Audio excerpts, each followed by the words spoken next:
got 30 seconds from when that starts.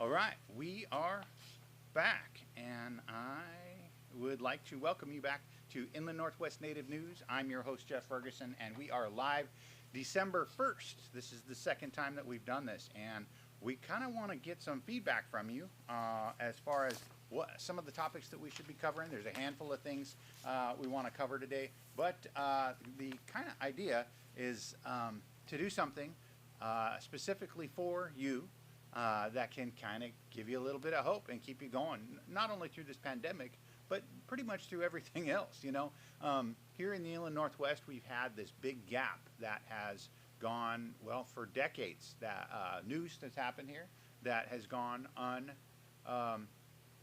just unnoticed, really, if you think about it, compared to all of the stories and headlines that you see from the coastal tribes, Southwest tribes, Plains tribes, First Nations of Canada, all these other tribes out there, but we have 11 tribes here in the Inland Northwest that we'd like to serve, that are doing wonderful things and always have been, and we have the opportunity with the technology, with the technology today to do some good things, and that's what this is all about. So with that being said, we're going to try to do our best to bring you a live show 2 to 3 times a week. My co-host here, Margot Hill, is kind enough to do some research for us and come up with some stories. We're going to be covering news and events on a local level, a regional level, and a national level. And we want to invite you to join us, and we'd like to get your input from you too. So with that being said, how you doing this morning, Margot? Good morning. Good morning. Good morning, friends. We're excited to come and visit with you. I'm Jeff's co-host, Margot Hill, and we're just going to bring you a little bit of news from Indian country. Thanks for joining us. All right, so we have a lot of things that have been going through our mind. You know, it isn't just up until the last couple of years we've been able to do live streams. You know, Indian country has really been left to things like newsprint, radio, a couple of TV shows here, well, probably more than a couple of them nationwide, but, you know, there's just not a lot of mainstream media out there, and, you know, we kind of wanted to get the ball rolling with something along this lines, and doggone it, I kept thinking, you know, if Anderson Cooper can do a show every day, if Bryant Gumbel can get up for 30 years every day and do a show, why can't we have a native show every morning? And I don't know if we're going to do it every morning, but that's why we want to hear from you. If you have any comments, leave them in the comment section. If you are having any technical difficulties, be sure to let us know. We do have a live feed so we can see what's going on. We would like to invite you to send us some news stories, whether it's something that's here in the Inland North with one of the tribes here, or if it's something regionally or nationally or even globally. You know, Indigenous people, they're everywhere. There's always something going on with them. If you look around or you hear something that you think is really cool and you'd like us to highlight, be sure to send that. You can email it to us if you want. You can get on our Facebook page. There's a lot of different things out there that we'd really like to be able to cover. Jeff and I, you know, we travel throughout the Northwest. We go to conferences, you know, whether it's gaming or cultural events. So we'd like to hear from you. We're happy to, you know, come out and visit. We interview tribal elders, you know, art, culture. We work with a lot of different folks. So we're excited to tell your story. We've had a couple of folks reach out and let us know that they would be interested in telling their story. And we want to hear from the heart of Indian country. All of you are the story. And we want to come and visit with you and tell your story. So if it's a cultural event, if it's a community event, please just let us know and we'll come out and visit you. We've been to the Indian Horse Relay. We've been to powwows in Montana, tribal elders across the region. So let us know and we'll come see you. Yeah, we've had the opportunity to interview a lot of different people, and some of the stuff we posted up on the episodes. We got episode 11 coming out. Did an interview with Ryan Abe, a local filmmaker here in the Inland Northwest, who did a film, and we'll be posting that. But we also had the opportunity to go out and literally interview some literal living legends. A couple years back, we got to spend some time with Johnny R. Lee. Went up to Kalispell Res and we're able to sit down with him for a while. We'd like to be sharing some of that stuff. And then last year, it was a little over a year ago, October, actually, I got to go out and interview. This was for kind of an unrelated project to this, but I got to go out and interview Chuck Trimble. Chuck Trimble, he was just a massive force in media in Indian country for 30 years. I don't know how many books he wrote, and I don't know how many native newspapers he got going, but he was out there writing stories about things that were happening in Indian country for a long time. And so that was really an honor. So it's people like that we want to be able to share with you, to not only kind of share the information, but we want to inspire young natives too. We want to be able to let them know that their voices matter, that their stories matter. For me, there was the story of the kids out at March Point. That was something that happened, it's probably been about 15 years ago. Some kids out at March Point got a hold of a video camera and told their story about the battle that they have about saving their indigenous foods over there. And they actually got invited to Washington, D.C., and that was really inspiring for me. So that was kind of one of the stories that kind of got us going. But anyhow, if you have any questions or comments, again, feel free. If you'd like to be notified every time we are doing a live feed, be sure to like and subscribe, or if you want to be updated when we put up full episodes, that'll just be sure to click the like and subscribe buttons down on the bottom of the YouTube channel. So that being said, we have a handful of different stories here that we want to cover today. We're going to try and keep each one of these live feeds somewhere between 20 and 30 minutes, depending on what you think. That's another thing that we kind of wanted to decide. We haven't yet decided whether we're going to be going like Monday, Wednesday, Friday, if we're going to be doing Tuesday, Thursdays, if we only want to come in bright and early Sunday morning, or what have you. We're not really sure. So be sure to let us know. We'd love to hear when you think would be the best time for us to get up to do these live streams. What do you think? Yeah, it depends on what our viewers are looking for, but I think we should go ahead and jump into some of our news reports and talk about the material. All right, so let's start with something that I know that you wanted to talk about that was really cool. It happened here locally, and that's the peacekeepers. What did you see? What did you think about something like that? So I thought it was amazing. A lot of our tribal members reported that the peacekeepers came in. They had buses. They gave food distribution at reservations across the Northwest. I know at the Spokane tribe, they were at the Welpinit Powwow grounds. It was amazing. The outpouring, the real Indian country, taking care of Indian country, was a powerful connection for our tribes. And when we needed it most, tribal people, we're very social. And so this pandemic has been particularly hard on us.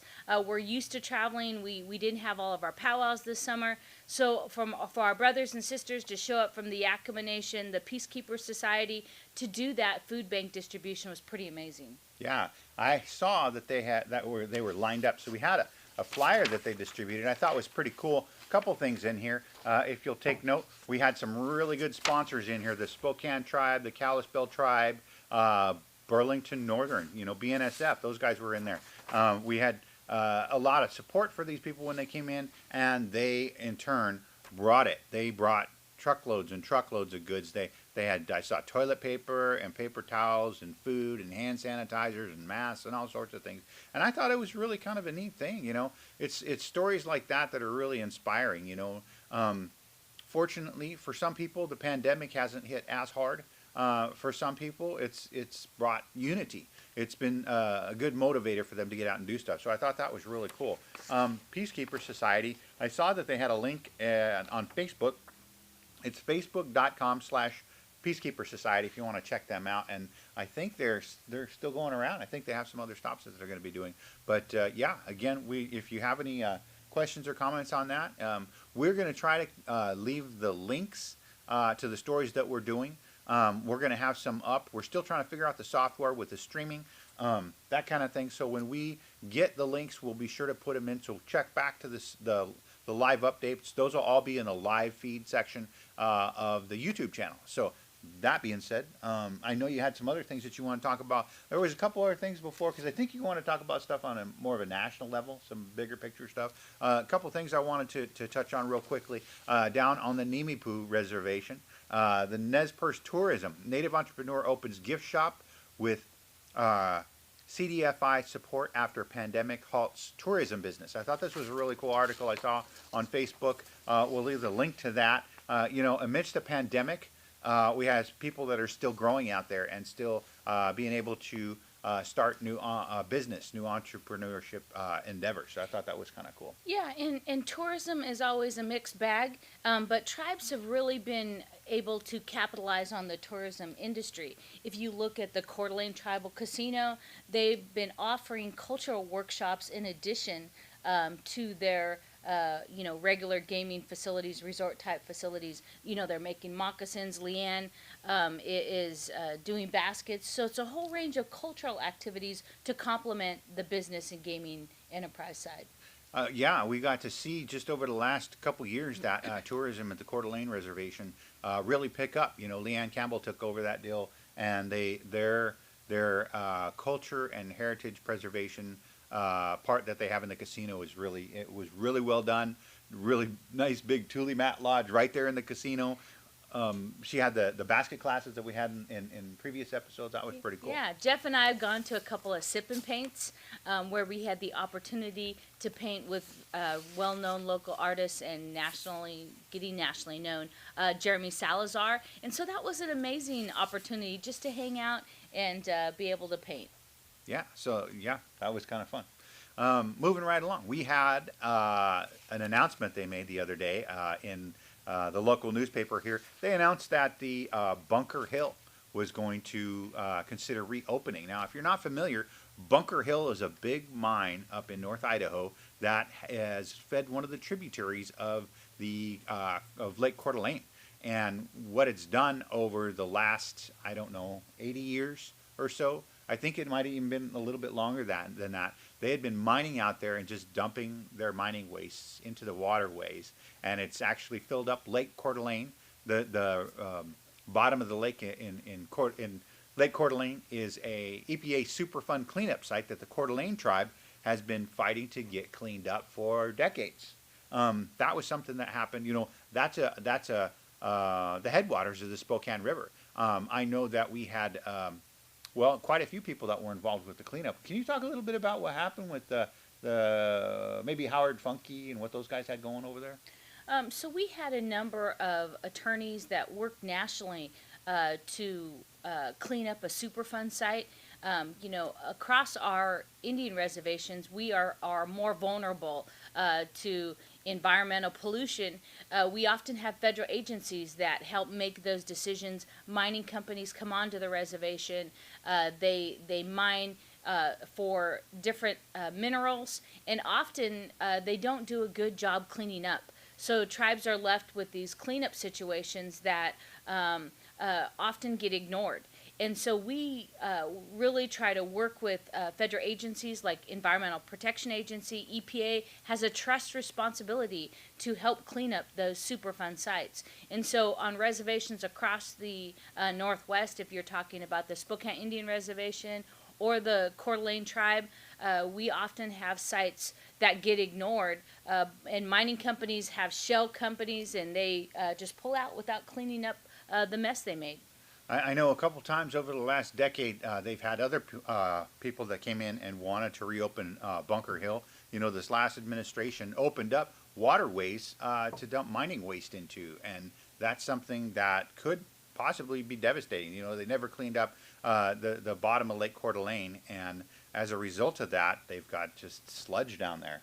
They say it's okay as long as you don't disturb it. Well, there's people that are swimming and fishing, and there's fish that live in there. All sorts of things that can disturb that. And for many years, we had warriors out there, Native attorneys like Shannon Work. Shannon was an amazing attorney and fought the battle for 20, 30 years in the inland Northwest, working for the Spokanes and the Coeur d'Alenes. Unfortunately, last year Shannon passed away, and so we're looking for a new generation of lawyers to come out and fight these good fights. We need good tribal folks serving as tribal attorneys. Yeah, that's hopefully we'll just have to keep an eye on that. Last time it happened, I know that they weighed what the cleanup costs were going to be and the initial startup costs, and they realized it just wasn't something that was going to be feasible when they felt that they would have to be accountable to clean up the mess that they made. But with the waterways open, hopefully this new administration's going to change that back, so it's going to be harder for mining companies to be dumping into our waterways. So anyhow, we'll keep an eye on that, and we'll keep you guys updated. I did want to talk about this before we get into the national scene. Here in Spokane, this is kind of something that was, it was something we had talked about. We had been working on the name change for Fort George Wright Drive out by Spokane Falls Community College. There's, if you don't know, there's a road out there that's named after Colonel George Wright, who was not a real good guy. And all of our native students that went to the community college out there every day for decades, as they're going to school, would have to turn down Fort George Wright Drive in order to go to classes. And that was just one of those things that was compared to. We had, I don't remember who compared it. Somebody compared it to naming, I think it was Pastor Joe. Pastor Joe from the Life Center Church. We met with him while we're going through this, because Life Center's right off of there. It's like a block off of Fort George Wright Way or Fort George Wright Drive and Government Way. And we sat down and talked with him to see what their thoughts were when we're sitting down with the city planning department and the Spokane tribe and trying to get that name changed. And he compared it to naming, how did he say it? Do you remember how he put it? Yeah, he said, I never thought about it much, but I guess it would be compared to how Jewish people would feel if you named something after Hitler and the Third Reich. Yeah, that was kind of shocking, really, to hear him say that. I could see how that's pretty easily equatable. So I do want to mention that the Spokane City Council has scheduled a hearing for December 14th. That's a hearing that will be open to the public. You just have to register for it. Monday, December 14th at 6 p.m., the City Council will be reviewing the recommendation from the Planning Commission, who has recommended to change the name to Wistock's Way, a name put forward by the combined efforts of Northwest tribes, being led by the Spokane tribe, worked with tribal elders, tribal historians, and we are hoping that makes some movement. It's been going on since 1993 or something, so it's been a long haul. Local citizens and grassroots organizations, staged a rally, had letter writing campaigns, so now it's coming before the City Council. All right, and we're really looking forward to that. Hopefully they'll get that passed, and it'll be on the agenda for them to do and swap over maybe first of the year. That'd be pretty cool. Anyhow, that was just kind of a segue into this next segment on local news here. Over this last weekend, we had in Native American Heritage Month is always really kind of, I don't know, what should we say, kind of a sensitive thing when Thanksgiving comes around. I know some natives have started calling it Takesgiving, Happy Takesgiving. But there was a whole movement just this last year that was going around and pushing towards the removal of certain statues that were honoring people that were involved in genocide. I think there were 3 Columbus statues that were toppled around the country, and those, some of those statues have been up for 100 years or so. And so with that movement, one of the subjects that came up with that was, well, if that's something that's going to happen, if there's no honor in genocide and we're going to start taking down not only Columbus statues, but I know that there was some movement against General Lee, statues of General Lee. But this one here in town was in Spokane, the Lincoln statue down on the corner of Main Street and Monroe. This last weekend, someone came by and threw a bunch of red paint on it. I'll leave a link to the article in the local newspaper here, but they went and threw a bunch of red paint on it, and this was really, to me, was kind of, I knew what was going on, I knew why they did it, but it's to signify the Dakota 38, but to me, what was really shocking. Well, before I get into that, I'm going to talk a little bit about the media coverage on it, but I want you to talk about what were your thoughts when you heard about the paint that was thrown on the Lincoln statue? So I know it's real controversial when you talk about historical statues and figures across. I think the Pope just gave a statement that he disagrees that removing some of these statues. Just this morning, the Pope was talking about that he disagrees with the removal of statues, that it's erasing history. Well, a lot of people know that we're not trying to erase history, or folks aren't trying to erase history, but really tell the true story. I teach federal Indian law and some federal Indian history and policy. Many Americans really appreciate Lincoln's legacy and what he did to free slaves. However, for Indian country, it's a different story. It's not all glorious good news. You mentioned the Dakota 38. A lot of our young Native students know the story. It's not taught in curriculum. It's not taught in school districts. But we know the story of the Dakota 38. There's been horse rides to commemorate, that history. And so in Indian country, we know the true story. And so the reason I brought this up, a few different reasons. I'm just going to read the headline. This is in the Spokesman Review. The red paint was splashed over the Abraham Lincoln statue at Monroe Street in Maine. The vandalism was discovered Thursday morning. That had been Thanksgiving morning they discovered this. Goes on to state, Spokane's Abraham Lincoln statue was one of several monuments that received national attention after being vandalized Thanksgiving Day. Some toppled, some doused with red paint, and others covered with graffiti reading "Land Back." Now, dozens of news outlets across the world published photos of downtown Spokane's vandalized Lincoln statue, and that's a photo of the statue. I'll leave a link to that Spokesman Review article. I'll put that up. I probably won't get it up till a little bit later today, but I'll be sure to leave that up. So when you look at what happened, they're equating this to some of the stuff that's been happening around. The one movement that they talked about was the Land Back campaign. And so this article goes and it talks about the Penn Indigenous Peoples Liberation Network. That's something else, and that's a whole other story. But you can see how this got really big really fast when they started defacing the Lincoln statues. The big part of that as indigenous people, as Native Americans, when we look at this, when it comes to something like honoring people that have committed genocide, if you look at Columbus, the guy who some claim is responsible for introducing genocide to the Western Hemisphere. If you look at that, and then you look at what's happened, a lot of times we have the backing of the Black Lives Matter from the from other movements. With this particular topic, it's kind of one of those things where if we want to get the statue removed, we're kind of on our own. He was accredited with freeing the slaves.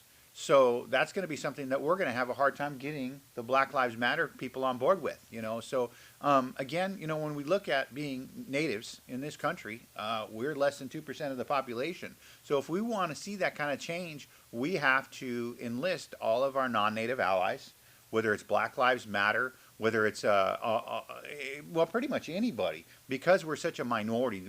If we want to see that kind of thing done, we're going to we need to get the help from anybody and everybody. And we just need them to understand that, again, it's somebody who is the Dakota 38. He's responsible for the largest mass execution, largest mass hanging of anyone in U.S. history. And then there's still statues of him. He's on the $5 bill, He's on the Lincoln penny. Yeah. So what Jeff's referencing as far as the Dakota 38 is that there was a uprising in the Dakotas because the tribal people there, they were placed on the reservation, pretty much told don't leave or you'll be taken out. their lives were threatened. But unfortunately, because of bad, shady deals, often the cattle that was supposed to be delivered, the food rations that were supposed to be delivered, they don't show up.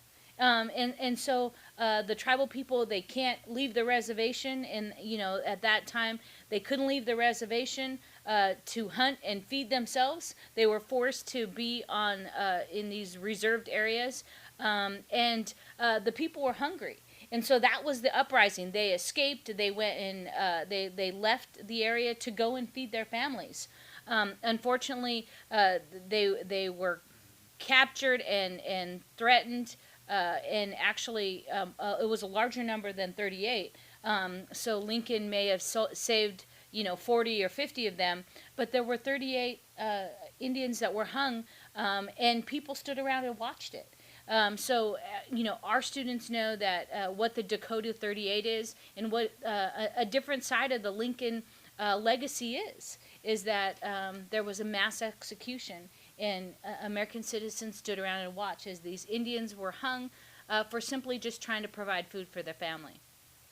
For me, as I started the segment out with, we for those of you that don't know, my undergraduate degree is in communications, and we studied a lot of journalism. We studied things like gatekeeping and mass media, the introduction of the information age, and so forth. But anyhow, when we start talking about the Dakota 38, we start talking about the Lincoln statue. The thing that gets me is when the stories we watch these, it's covered by the newspaper, it's covered by our television stations. The reporters on there have no idea. They look on there, we can't figure out why anybody would ever do this to Lincoln.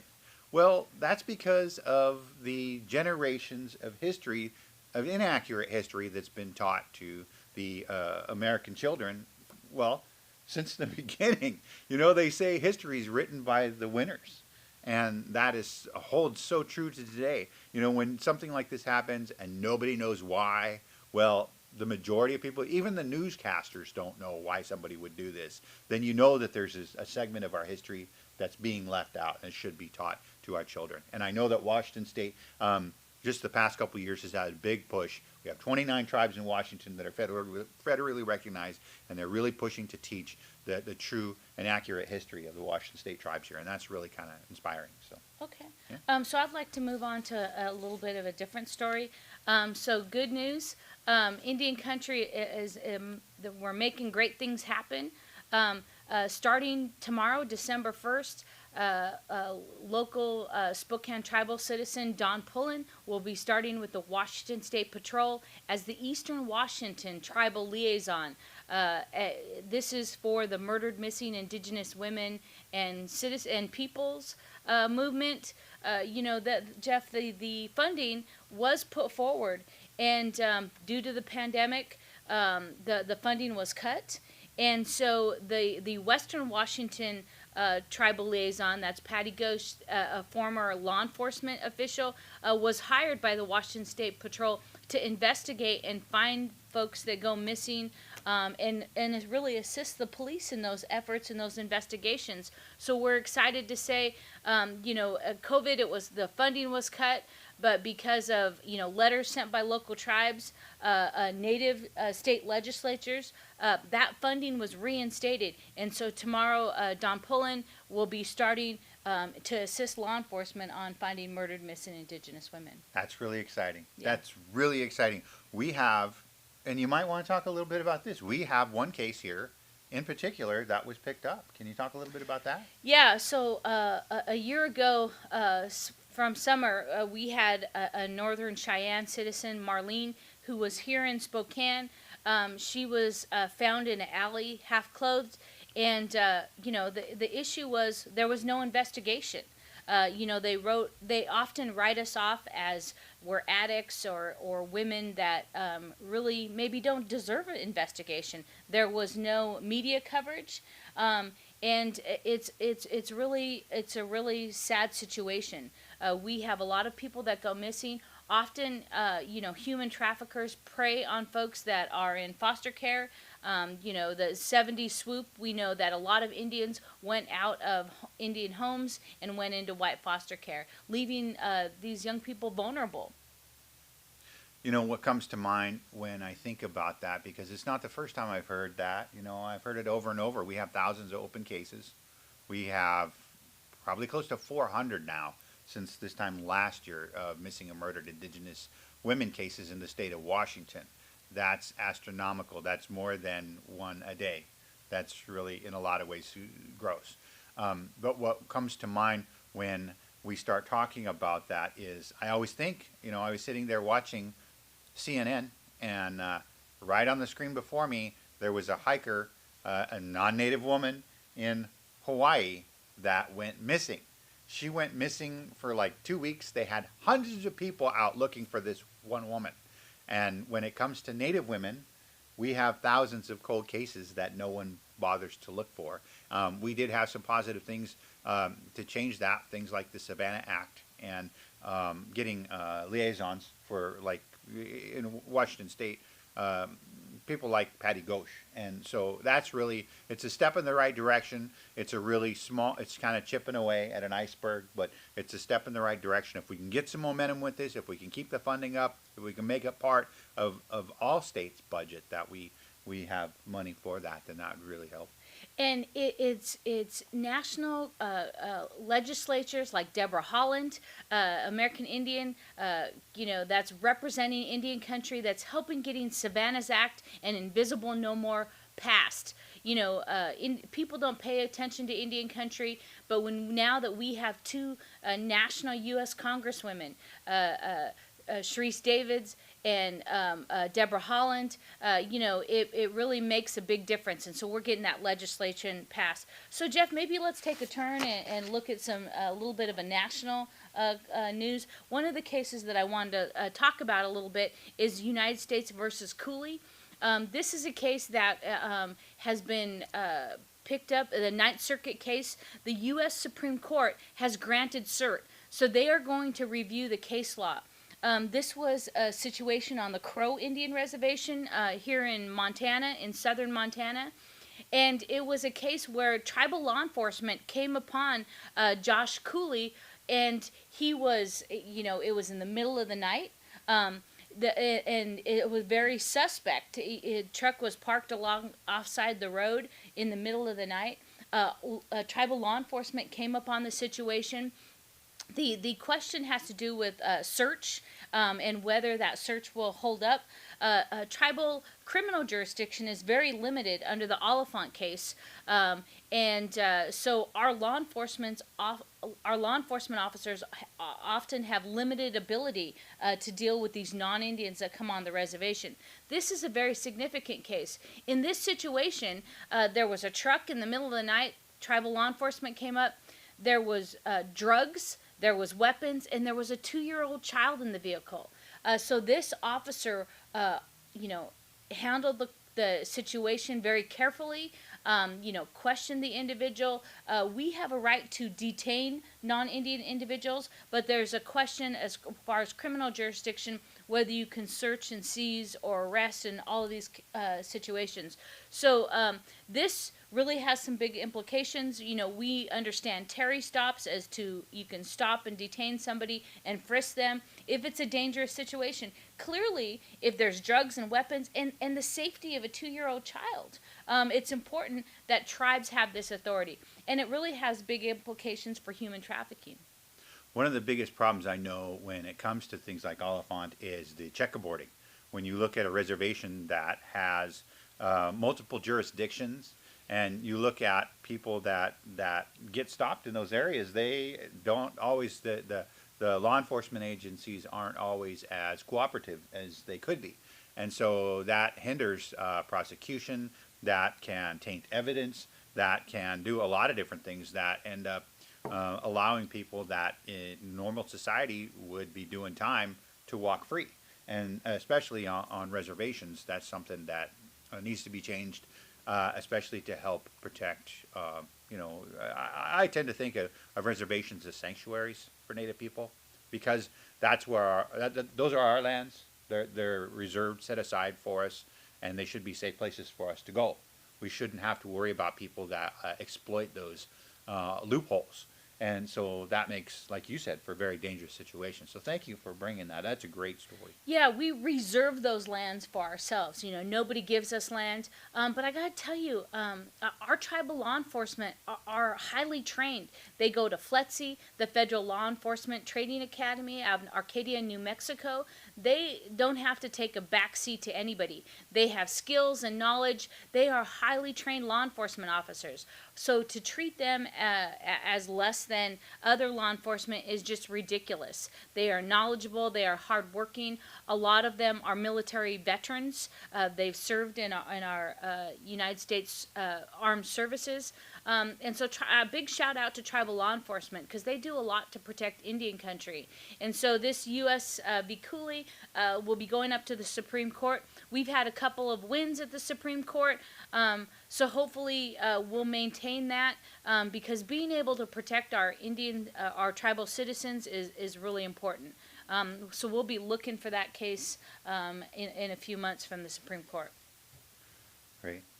That's a great story. We'll be sure to follow up on that. What else? Anything else you got going? Yeah, just one last thing. I wanted to mention that there's a film showing of Gather that's from the Two Feathers Food Sovereignty series. There's this growing movement by indigenous people to reclaim their spiritual and cultural identities through first foods, our salmon, our roots, our berries. So December 4th at 6:30 p.m., Two Feathers is going to go Facebook Live, and there's a film and panel discussion that's free. So I encourage you to check that out. A lot of tribal communities are looking to be sustainable.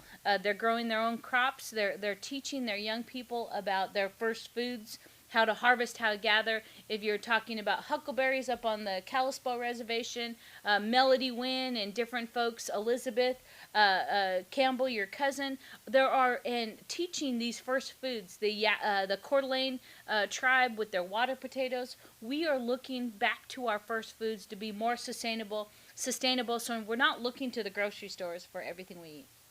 That's a great story. Thank you for sharing that one with us. I know I always get just inspired when I hear of all the different things, and my cousin you mentioned, she can just go out and walk and point out all the different things that you can eat, and just to walk along a path and be able to say what this food's for. This can be used as medicine. This is an anti-inflammatory. This is used to fight fevers, or this is just a really good food. So thank you. I appreciate you sharing that story with us. So that being said, we're already at 38 minutes, and we're going to try to keep these under 30 minutes, somewhere between 20 and 30. Again, we'd like to hear your feedback. Would you like to see this on Monday, Wednesday, and Friday? Do you want to see this coming in at 7:30 or 8 o'clock in the morning? What's the best time? We do want to keep this a morning show. That being said, we do have episode coming up, episode 11 with Ryan Abe. And after that, we're going to have episode 12 that'll be posted. So 11 will be up hopefully later today. And 12 hopefully will be edited and up by the end of the week. And that is from Shot Up, and we were up in Inchalim. And we got to see Tony Louie, and we got to check out Inchalim Days last year. So that was pretty cool. So that's coming up. We do have a handful of other episodes all in the works right now. So be sure to check those out. Be sure to leave us or send us emails on any stories you'd like us to follow up. And until then, Lem Nemsh, we appreciate you tuning in. Have a good day, everyone.